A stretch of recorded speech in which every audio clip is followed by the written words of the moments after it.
Direct selling business क्यों जरूरी है? पैसिव इनकम हमारी ज़िंदगी में क्यों ज़रूरी है?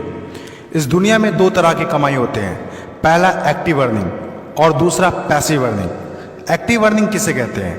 वैसी कमाई जिसमें काम करें पैसा आए और जब काम करना बंद कर दे तो पैसे आना बंद हो जाए।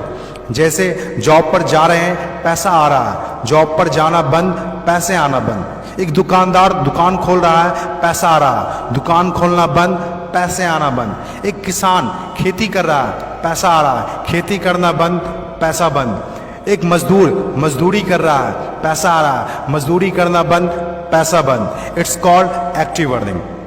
और दूसरा पैसिव अर्निंग। पैसिव अर्निंग किसे कहते हैं? एक ऐसी कमाई जिसमें एक तय सीमा तक काम करे और उसके बाद काम ना भी करे तो भी अर्निंग होती रहे। It's called passive earning. Passive earning क्यों जरूरी है?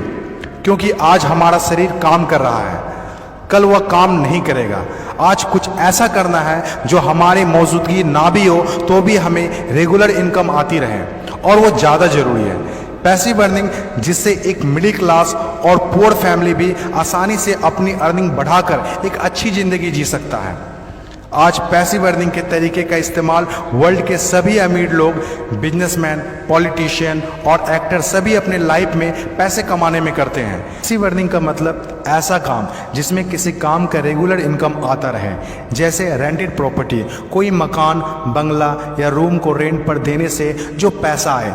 और भी है जैसे fix deposit, real estate, business, YouTube earning, ये सभी पैसिव अर्निंग में आते हैं। आज आपके पास कोई एक ही इनकम ऑफ सोर्स है, चाहे वो जॉब हो या बिजनेस हो या शॉप हो या फिर एग्रीकल्चर, कुछ भी हो, आप उससे अपनी लाइफ की ज़रूरतों को पूरा नहीं कर सकते हैं। अगर आपको एक बेहतर ज़िंदगी चाहिए तो आप सिर्फ एक ही इनकम ऑफ सोर्स पर डिपेंड नहीं रह सकते। आपको सेकेंड, थर्ड, फोर्थ या ज़्यादा इनकम सोर्स बनाने होंगे। जितनी ज़्यादा इनकम ऑफ सोर्स होगी उतनी ज़्यादा अर्निंग होगी और आप अपने फैमिली को एक बेहतर ज़िंदगी दे पाएंगे। पैसिव अर्निंग करने के लिए आप ऑनलाइन और ऑफलाइन दोनों तरीके से कर सकते हैं। इसीलिए पहले आप कंफर्म करें कि आप किस तरह शुरुआत करना चाहते हैं। आपको बेसिक और सिंपल आइडियाज़ चाहिए, ज़्यादा रिस्क भी नहीं हो और इन्वेस्टमेंट भी कम लगे। डायरेक्ट सेलिंग बिजनेस सबसे बड़ा एग्जाम्पल है। ये पैसे कमाने का वो रास्ता है जिसमें आप सिर्फ एक बार मेहनत करते हैं और कुछ ऐसे संपत्ति बना देते हैं जो आपको ज़िंदगी भर पैसे कमा के दे सके। पैसिव अर्निंग को समझाने के लिए मैं आपके साथ एक स्टोरी शेयर करना चाहूँगा। यह कहानी है बर्क हेजेस की किताब द पैराबल्स ऑफ पाइपलाइन। एक छोटे से गांव में दो दोस्त रहा करते थे, ब्रूनो और पाब्लो, जो बड़े सपने देखा करते थे। एक दिन किसी न किसी तरह वो गांव के सबसे अमीर आदमी बन जाएंगे। वो दोनों काफ़ी मेहनती थे, उन्हें तो बस एक मौके की तलाश थी और एक दिन उन्हें वह मौका मिल गया। उस गांव में एक समस्या थी। गांव वाले को पानी लाने के लिए नदी में जाना होता था और आधा दिन पानी लाने में ही गुजर जाता था।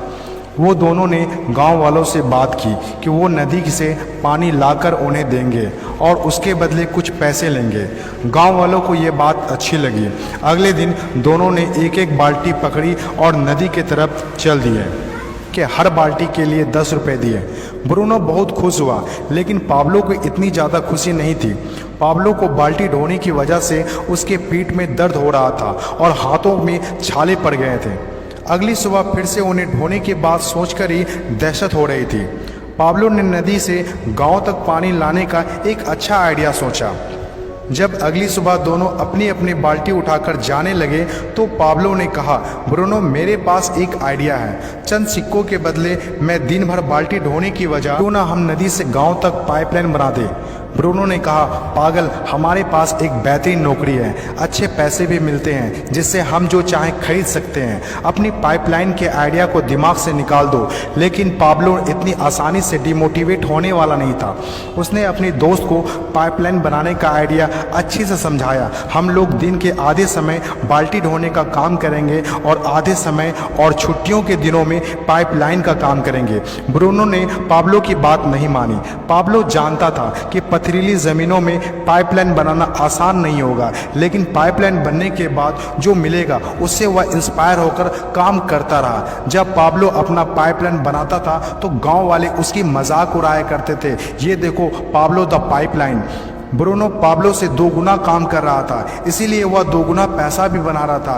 पहले कुछ महीने तो पाब्लो की मेहनत का कोई फल नहीं दिख रहा था, लेकिन पाब्लो खुद को बार बार याद दिलाता रहता कि कल के सपने आज के त्याग से ही होते हैं, और आखिर में वही हुआ जो होना था। पाइपलाइन बनकर तैयार हो गया।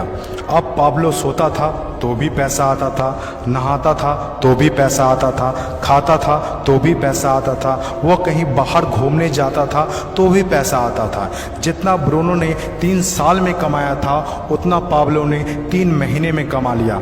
गांव में जितना पानी बहकर जाता था, पाब्लो के जेब में उतना ही पैसा बहकर आता था। और मेरे हिसाब से direct selling business is the best opportunity. इस कहानी से हम 5 बातें सीखते हैं। पहला, विज़न का होना। विज़न सबके पास नहीं होता। विज़न जो आंखों से नहीं सोच से देखी जाती है। इस दुनिया में 5% लोग के पास ही विज़न होता है और वही इस दुनिया में कुछ बड़ा करते हैं। दूसरा, सबसे इम्पोर्टेंट, जब भी आप कुछ हटके करेंगे तो लोग आपका मजाक उड़ाएंगे, ठीक उस पाब्लो की तरह। तीसरा, लगातार काम करना। विजन पर काम करना आसान नहीं होता है। इसमें ज़बरदस्त फोकस के साथ तब तक काम करना होगा जब तक आप उसे कंप्लीट ना कर ले। चौथा, खुद को इंस्पायर करना। अपने आप को इंस्पायर करने के लिए वो देखना होगा जो पाइपलाइन बनने के बाद आपको मिलेगा। अपने सपनों को विजुलाइज करना होगा ताकि अपने आप को मोटिवेट और इंस्पायर कर सके। पांचवा और सबसे इंपॉर्टेंट बात, प्रॉब्लम सॉल्विंग वर्क। जिस तरह पाब्लो ने गांव की पानी की समस्या को सॉल्व किया, आज हर वो इंसान सक्सेसफुल है जिन्होंने लोगों के प्रॉब्लम को सॉल्व किया है। चाहे वो डॉक्टर हो या इंजीनियर, चाहे वो साइंटिस्ट हो या कोई मोटिवेशनल स्पीकर, आज हर वो इंसान कामयाब हुआ है जिसने भी किसी भी फील्ड में लोगों के प्रॉब्लम को सॉल्व किया है। और डायरेक्ट सेलिंग बिजनेस भी ऐसा ही है।